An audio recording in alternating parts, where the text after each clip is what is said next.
Hi viewers, ఇప్పటి నా ప్రయత్నం ఏంటంటే 9 యొక్క ప్రత్యేకతను వివరించడం.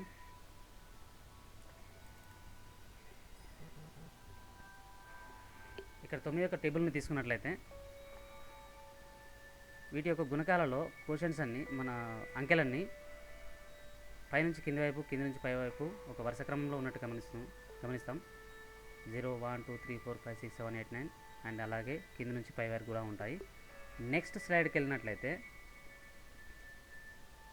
ఈ 9 యొక్క టేబుల్ను కొంచెం క్లీన్గా అబ్జర్వ్ చేసినట్లయితే వాటి యొక్క గుణకాలన్నీ రివర్స్గా అయినట్టుగా మనకు కనిపిస్తుంది.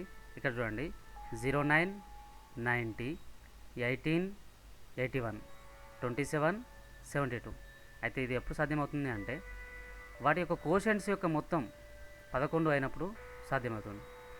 Here the answers are getting reversed when the sum of the two quotients is equal to 11. Next స్లైడ్లోకి వెళ్ళినట్లయితే డివిజిబిలిటీ రూల్ని ఎక్స్ప్లెయిన్ చేశాను. ఇక్కడ ఒక సంఖ్యలోని అంకెల మొత్తం 9 యొక్క గుణకం అయితే ఆ సంఖ్య 9 చేత భాగించబడుతుంది. అదే విషయాన్ని ఈ టేబుల్ ద్వారా మీకు ఎక్స్ప్లెయిన్ చేశాను. నెక్స్ట్ విషయానికి వచ్చినట్లయితే ఇది కొంచెం కొత్తగా ఉంటుంది. If the sum of the digits of two numbers x and y is equal then x minus y is perfectly divisible by 9. రెండు సంఖ్యల యొక్క అంకెల మొత్తం సమానమైన వాటి భేదం 9 చేత భాగించబడుతుంది. అయితే ఇక్కడ ఆ x అండ్ yలు కూడా 9 యొక్క గుణకాలు కానవసరం లేదు. అదే వేరే ఇతర సంఖ్యలకి వాటి యొక్క గుణకాలు సమానమైనప్పుడు మాత్రమే ఇలా సాధ్యమవుతుంది. కానీ 9కి మాత్రం ఆ x అండ్ yలు వాటి యొక్క గుణకాలు కావాల్సిన అవసరం 9 యొక్క గుణకాలు కావాల్సిన అవసరం లేదు. ఇదే విషయాన్ని ఇక్కడ చూడండి, x y తీసుకున్నాను, వాటి యొక్క అంకెల మొత్తం అండ్ x మైనస్ వైని జెడ్గా తీసుకున్నాను. ఆ జెడ్ అనేది 9 చేత భాగించబడుతుంది అని ఇక్కడ మనం ఎక్స్ప్లెయిన్ చేసాం. అయితే ఇక్కడ లాస్ట్ వర్డ్ తీసుకున్నట్టయితే 62 and 35, these two are not multiple of 9. అయినప్పటికీ కూడా x మైనస్ వై అంటే 62 మైనస్ 35 ఈజ్ ఈక్వల్ 27. ఆ 27 కూడా మనకు 9 చేత భాగించబడుతుంది.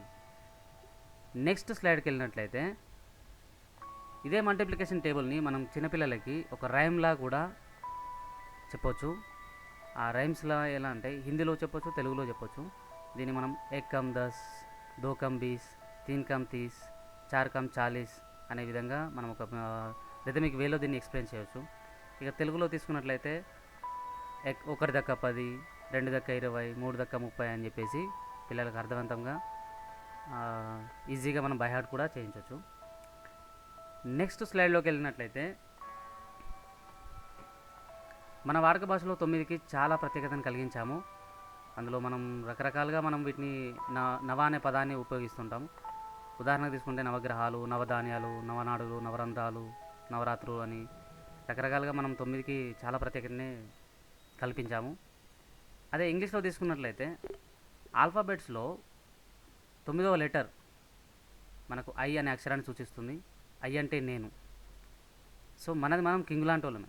సో అలా 9 కూడా ఒక కింగ్ లాంటి నెంబరే. ఇదే 9వ లెటర్ని మనం రివర్స్లో తీసుకున్నట్టయితే జెడ్ నుంచి తీసుకున్నట్లయితే మనకు ఆర్ అనే లెటర్ 9వ లెటర్ అవుతుంది. ఆర్ అంటే రూల్ మేకర్. చూడండి 9 యొక్క ప్రత్యేకత. Next 9 is the biggest digit. So thank you viewers, thanks for watching. నచ్చితే లైక్ చేయండి. మరిన్ని అప్డేట్స్ కోసం సబ్స్క్రైబ్ కూడా చేయండి. Thank you.